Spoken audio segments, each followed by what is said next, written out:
నమస్తే అండి. Welcome to our channel. మనతో సినీ క్రిటిక్ దాసరి విజ్ఞాన్ గారు ఉన్నారు. నమస్తే సార్. నమస్తే.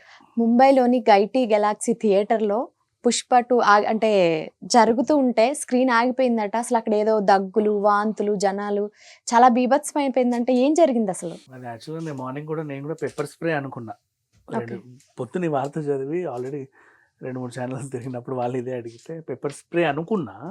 But that is not a pepper spray. హ్మ్. ఇదేంటది ఏదో రకమైన విషవాయువు అమ్మా. అదేంటో తెలీదు. అంటే ఇక ఈ ల్యాబ్స్‌లో పనిచేసే వాళ్ళకి సొల్యూషన్స్ గురించి బాగా ఐడియా ఉన్న వాళ్ళకి, కెమికల్ ఫార్ములాస్ బాగా తెలిసిన వాళ్ళకి తెలిసేటటువంటి ఒక స్ప్రే సంథింగ్. ఓకే. దాన్ని ఏం చేశాడు ఎవడో సైకోగాడు. వాడు ఎక్కడో కాదు కూర్చుంది. పైన కూర్చున్నాడనే చెప్తాను నేను. ఎందుకు చెప్పనా? కిందున్న వాళ్ళకి ఏసీ ప్లేట్లు అందవు. ఓకే. మెట్లు. పైన కూర్చున్న వాళ్ళకి ఇక్కడే ఉంటది ఆ ఏసీ కదా. అవును. అక్కడ ఏసీకి స్ప్రే చేశాడు. యాహ్! ఇలా పెట్టేశాడు దాని దగ్గర. ఓకే.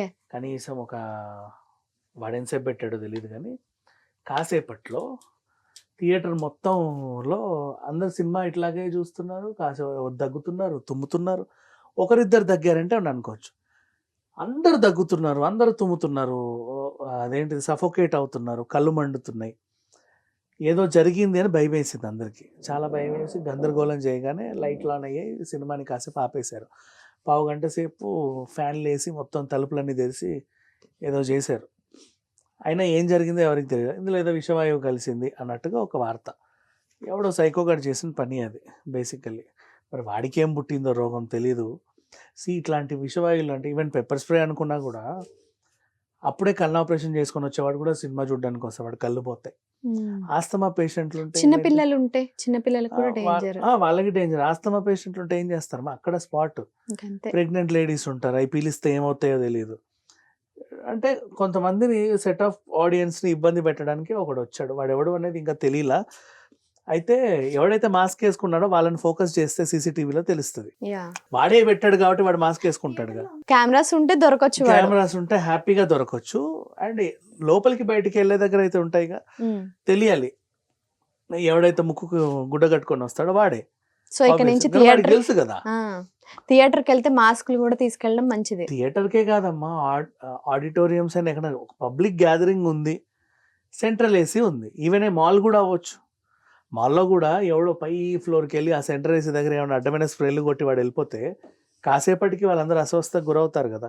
ఈ మధ్య ఇలాంటివి జరుగుతున్నాయి. అంటే ఈ ఘటన ద్వారా మనకు తెలిసింది అది ఎవడైనా ఉగ్రవాద చర్య కూడా కావచ్చు. ముంబైలో జరిగింది. ముంబైలో ఆ రోజు ఎందుకు జరిగిందంటే దేశవ్యాప్తంగా పుష్ప ట్రెండ్ అవుతుంది. ఖచ్చితంగా ఎక్కడో దగ్గర బాగా క్రౌడ్ ఉంటారని వాడికి తెలుసు. వాడు ఒకటి ఎంచుకున్నాడు, గెలాక్సీ థియేటర్. ఆ థియేటర్కి వచ్చేసి ఆ విషవాయువుని కొట్టారు. నాకు తెలిసి ఇంకా పావు గంట అట్లాగే ఉంటే ఎన్ని ప్రాణాలు పోయేవో అది పీల్చుకొని. ఎవరికైతే ఏం కాలేదు, ప్రెసెంట్ ఎవరికి ఏం అవ్వాల. అంటే థియేటర్ వాళ్ళు కూడా అయ్యి ఉండొచ్చు, అక్కడ పని చేసే వాళ్ళు వాళ్ళు అట్లా ఉండాలి కానీ ఎవడో బయట నుంచి వచ్చే ఉగ్రవాదులు తీవ్రవాదులే చేస్తారు. ఉగ్రవాదే అంటారు అయితే.